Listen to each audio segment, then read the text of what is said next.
अनुग्रह लघु मनन में आप सभी श्रोता मित्रों का बहुत बहुत स्वागत है। भाई अजीत होरो का अभिवादन स्वीकार कीजिए।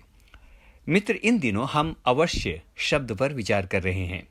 कल हमने चर्चा की थी कि वचन में बहुत जगहों पर अवश्य था या अवश्य है शब्दों का प्रयोग किया गया है।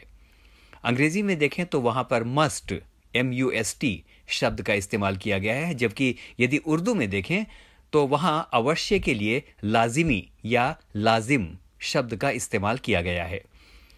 इसका अर्थ यह है कि अवश्य है का मतलब यह हुआ कि इट इज मस्ट, यानी इसे होना ही है। It is inevitable, it is unavoidable, it has to be strictly adhered to. इसका अर्थ यह होता है मेरे मित्रों, यानी इसको तो होना ही होना है, इसके बिना काम नहीं चलेगा। अवश्य है का अर्थ यह होता है। तो चलिए आज के मनन में चलते हैं।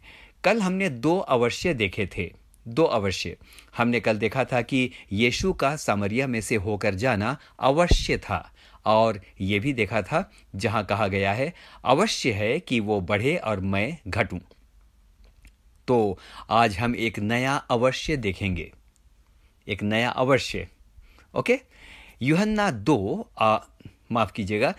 4 और उसके 24 में इस प्रकार से लिखा है, परमेश्वर आत्मा है और अवश्य है कि उसका भजन करने वाले आत्मा और सच्चाई से भजन करें। यहां पर फिर हम देखते हैं अवश्य है शब्द का इस्तेमाल किया गया है। मित्र, सबसे पहले हमें यह समझ लेना चाहिए कि यहां पर भजन से अर्थ सिर्फ गीत गाना नहीं है। भजन सुनते ही यह भाव आता है कि गीत गाने की बात कही जा रही है, लेकिन दरअसल ऐसा नहीं है। यदि अंग्रेजी और केनॉय ग्रीक का मूल भाव देखें तो भजन का अर्थ आराधना से है। इसी यूहन्ना 4:24 को पढ़ेंगे तो वहां भजन के अनुवाद में इंग्लिश में देखेंगे तो वर्शिप लिखा है। खैर, जो भी हो, भजन को वैसे मुख्य रूप से गीत, कीर्तन और गायन के रूप में ही देखा जाता है। आइए एक निगाह इन दिनों के भजनों या आराधना पर डालें। इन दिनों के यानी मॉडर्न टाइम्स। मैं कहना चाहूंगा, मेरा भी अनुभव है, हमारे पास आज एक से एक ब्रांडेड वाद्य यंत्र हैं, एक से एक गैजेट्स हैं। हमारे पास नामी गिरामी कंपनियों के भारी भरकम मूल्य वाले बड़े बड़े वाद्य यंत्र हो सकते हैं, वाद्य उपकरण हो सकते हैं। लेकिन शायद अभी तक अधिकांश कलीसियाओं ने आत्मा और सच्चाई से भजन करने को ठीक से नहीं समझा है। यदि आपकी कलीसिया आत्मा और सच्चाई से भजन करती है तो मैं आपको बधाई देता हूं। मित्र, मैं पहले इस बात को यहां स्पष्ट कर दूं कि मैं वाद्य यंत्रों के विरोध में नहीं हूं, लेकिन एक बात कहना चाहता हूं। सुनेंगे, एक बात कहना चाहता हूं। बिना आत्मा और सच्चाई से भजन करना या गीत गाना सिर्फ आवाज करना है। हम कई बार सिर्फ आवाज कर रहे होते हैं और सोचते हैं कि बहुत अच्छी आराधना कर रहे हैं। दरअसल ऐसा नहीं है। We are just making the sound and we are not worshipping the lord. तो सवाल उठता है कि आत्मा और सच्चाई से फिर भजन करना क्या है? तो आइए इसके कुछ उदाहरण देखते हैं। प्रेरितों के काम उसका 16वां अध्याय और उसके 25वें पद में इस प्रकार से लिखा है, आधी रात के लगभग पौलुस और सीलास प्रार्थना करते हुए परमेश्वर के भजन गा रहे थे और बंधुए उनकी सुन रहे थे। मित्र, आप इस पद को जानते हैं। इस अध्याय को यदि आप पूरा पढ़ें तो आपको पता चलेगा कि पौलुस और सीलास किसी बहुत भारी स्टेज में गीत नहीं गा रहे थे, वे जेल में थे। बाइबल नहीं बताती है कि वे दोनों इतने अच्छे गायक थे कि बंधुए उनकी सुन रहे थे। ऐसा भी नहीं है। They both were not a very good singers. सच्चाई यह है कि वे स्टेज में नहीं गा रहे थे, उनके हाथ पांव काठ में ठोके हुए थे, उनकी खूब पिटाई की गई थी।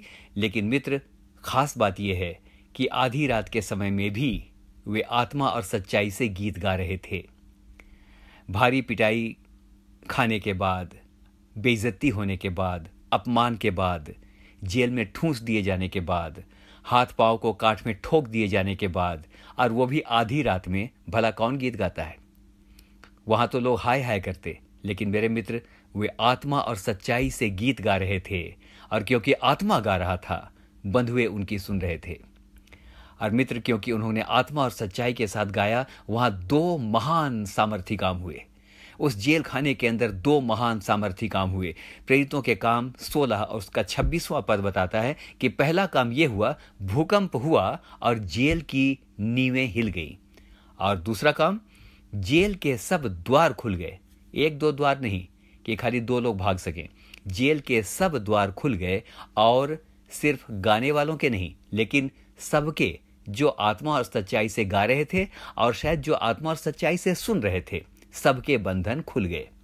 मित्र, सिर्फ गाने वालों या भजन करने वालों के ही बंधन नहीं खुले, लेकिन सभी सुनने वालों के बंधन भी खुल गए। इसका अर्थ यह है कि वो आत्मा और सच्चाई से गाए जाने वाले भजन को आत्मा और सच्चाई से सुन भी रहे थे। मित्र, एक और बहुत बड़ी बात है, सबके सामने के सभी द्वार खुल गए, क्योंकि वहां पर आत्मा और सच्चाई से भजन हो रहा था। मित्र, कितना मनोहर है ना ये सुनना कि आत्मा और सच्चाई से यदि भजन किया जाए तो बंदीगृह की दीवारें और नींवें हिल जाती हैं, लोगों के बंधन खुल जाते हैं और उनके सामने का द्वार भी खुल जाता है। आज के प्रसंग में आइए इस बात की चर्चा करते हैं। आज हजारों लोग बुरी आदतों, अंधकार की ताकतों, दुष्ट आत्माओं, शरीर की बुरी अभिलाषाओं के बंदीगृह में बंद हैं। शरीर की अभिलाषाओं के बंदीगृह में बंद हैं। तो परमेश्वर हमसे इस समय जब आप इस मनन को सुन रहे हैं, ऐसा भजन चाहता है, ऐसी आराधना चाहता है कि लोगों के बंदीगृहों की नींवें हिल जाएं, उनके बंधन खुल जाएं, और जिनको कोई द्वार दिखाई नहीं पड़ता कि कहां से निकलें, उनके सामने एक उपयोगी द्वार भी खुल जाए। मित्रों, पहला शमूएल 16 और उसके 14 में वचन एक बात और बताता है। इस्राएल का पहला राजा शाऊल जब दुष्ट आत्मा से घबराने लगा ना, तो लोगों ने दाऊद को बुलाया। और पहला शमूएल 16 उसके 23 में इस प्रकार से वृतांत है।